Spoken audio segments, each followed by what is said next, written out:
عالمی طور پہ رہنے کا تقاضا یہ ہے کہ کپڑے بدلنے چاہیے، لیکن کپڑے بدلنے کا سبب یہ ہوتا ہے کہ انسان کے جسم نہاتا ہے، جسم میں بدبو ہو گئی، یا وہ پہلے والا کپڑا بوسیدہ ہو گیا، دوسرا کپڑا یوز کیا اور وہاں یہ کچھ بھی نہیں ہے. تو ایسا نہیں ہے لیکن کہ وہاں پہ ایک ہی لباس پہنا تو پھر ہزاروں سال تک ایک ہی لباس چلے گا، بلکہ اپنے حفظ نفس کے لیے، اپنے مزے کے لیے وہاں جنتیوں کی آزادی ہوگی. اگر وہ چاہیں گے تو نیا لباس روزانہ چاہے بدلے، 1000 لباس بدلے، ان کو اللہ تبارک و تعالی اختیار دے گا. لیکن یہ سمجھانا مقصود ہے کہ وہاں کی نعمتوں میں چونکہ فنا نہیں ہے، لہذا جو لباس اس کے بدن پر جنتی کے ہوگا جب وہ جنت میں چلا جائے گا تو اس پر کبھی فنا طاری نہیں ہوگی، وہ لباس ہمیشہ باقی رہے گا. اور دوسری بہت بڑی خوشخبری کہ ان کی جوانی زائل نہیں ہوگی. اس کا مطلب یہ ہوا کہ سب جوان حالت میں جائیں گے، تبھی تو وہ کہا کہ جوانی زائل نہیں ہوگی. اور وہ کتنی عمر ہوگی وہ انشاءاللہ بھی حدیثیں آگے آ رہی ہیں، اس میں آپ کی خدمت میں عرض کریں گے کہ جنتی جنت میں جانے کے بعد ایک خاص عمر میں جائیں گے اور اس کے بعد کبھی بھی ان سے وہ جوانی نہیں چھینی جائے گی. یہ بھی مسلم کی روایت ہے، حضرت ابو سعید خدری اور حضرت ابو ہریرہ رضی اللہ تعالی عنہما اس کے راوی ہیں. حدیث نمبر 5389 ہے.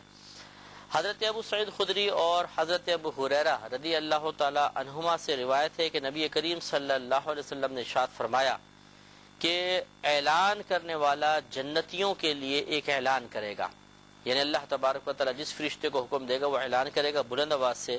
وہ اعلان کیا ہوگا کہ وہ کہے گا کہ تمہارے لیے یہ ہے کہ تم تندرست رہو اور کبھی بیمار نہ پڑو، اور تمہارے لیے یہ ہے کہ جوان رہو اور کبھی بوڑھے نہ ہو، اور تمہارے لیے یہ ہے کہ تم راحت پاؤ اور کبھی مصیبت کا منہ نہ دیکھو. تو آپ خود سوچئے کہ ایک انسان اعلیٰ مقام پر مثلا شفٹ ہو گیا، اس کو ایک مکان بہت اچھی جگہ مل گیا، سستا ملا، اچھا مکان مل گیا، اور اس کے بعد بالفرض اگر اسے پتہ چلے کہ میرے پڑوس میں ایم پی ایز رہتے ہیں، ایم این ایز ہیں، پرائم منسٹر کا گھر ہے مثال کے طور پر، تو وہ تو اپنی قسمت پر رش کرے گا. تو بعض اوقات ایک انعام مل جانے کے بعد دیگر انعامات کی وجہ سے بھی انسان حفظ نفس اور لذت حاصل کرتا ہے. اگر کوئی بالفرض جنت میں داخل ہو گیا اور وہ جس طرح انہوں نے فرمایا نبی کریم صلی اللہ علیہ وسلم نے کہ جوان رہے گا کبھی بوڑھا نہیں ہوگا، تو یہ بہت بڑا انعام ہے کہ اعلان جنت میں داخل ہونا ہی بہت بڑا انعام تھا. لیکن اس کے باوجود پھر فرشتے کی طرف سے اعلان کہ تم ہمیشہ جوان رہو گے، بوڑھے نہیں ہوگے، تندرست رہو گے، کبھی بیمار نہیں پڑو گے، تم اس میں ہمیشہ رہو گے، کوئی مشقت کا منہ نہیں دیکھو گے. تو اس وقت اور ان کی خوشی بڑھ جائے گی. تو لہٰذا اس جنت میں جانے کے لیے واقعی عمل کرنے چاہیے، اور اللہ تبارک و تعالیٰ سے دعا ہے کہ اللہ تعالیٰ ہمیں بلا حساب و کتاب داخل جنت فرمائے.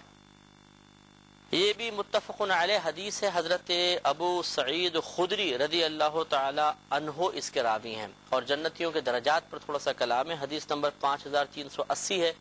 یہ کہتے ہیں کہ نبی کریم صلی اللہ علیہ وسلم نے ارشاد فرمایا کہ جنتی اپنے اوپر والی منزل والوں کو اس طرح دیکھیں گے جس طرح روشن ستارے کو دیکھتے ہیں.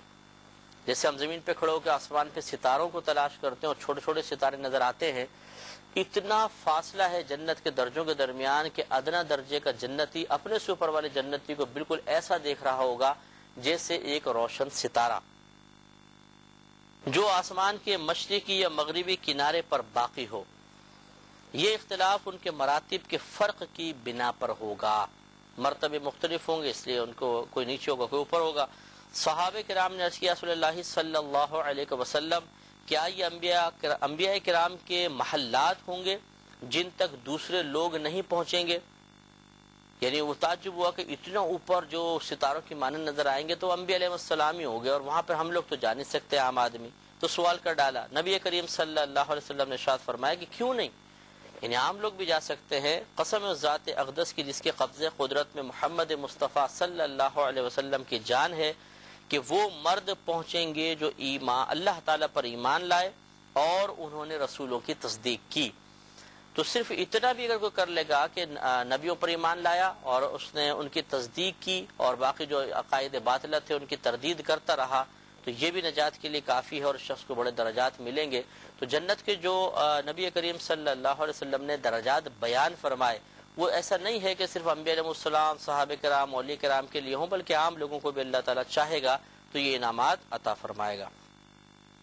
ایک مزید طویل حدیث ہے جس میں حضرت ابو سعید خدری رضی اللہ تعالیٰ عنہ اس کے راوی ہیں، متفق علیہ ہی حدیث پاک ہے، 5382 حدیث کا نمبر ہے۔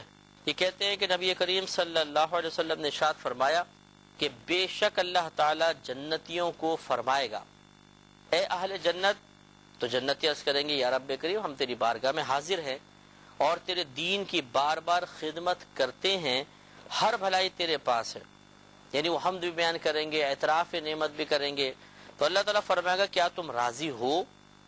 تو وہ عرض کریں گے رب ہمیں کیا ہوا کہ ہم راضی نہ ہوں گے، حالانکہ تو نے تو سب کچھ ہمیں دیا ہے۔ تو اس پر پھر اللہ تبارک و تعالیٰ مزید کلام کرے گا جو انشاءاللہ ہم نیکسٹ پروگرام میں آپ کی خدمت میں تفصیل سے عرض کریں گے۔ وآخر دعوانا ان الحمد للہ رب العالمین۔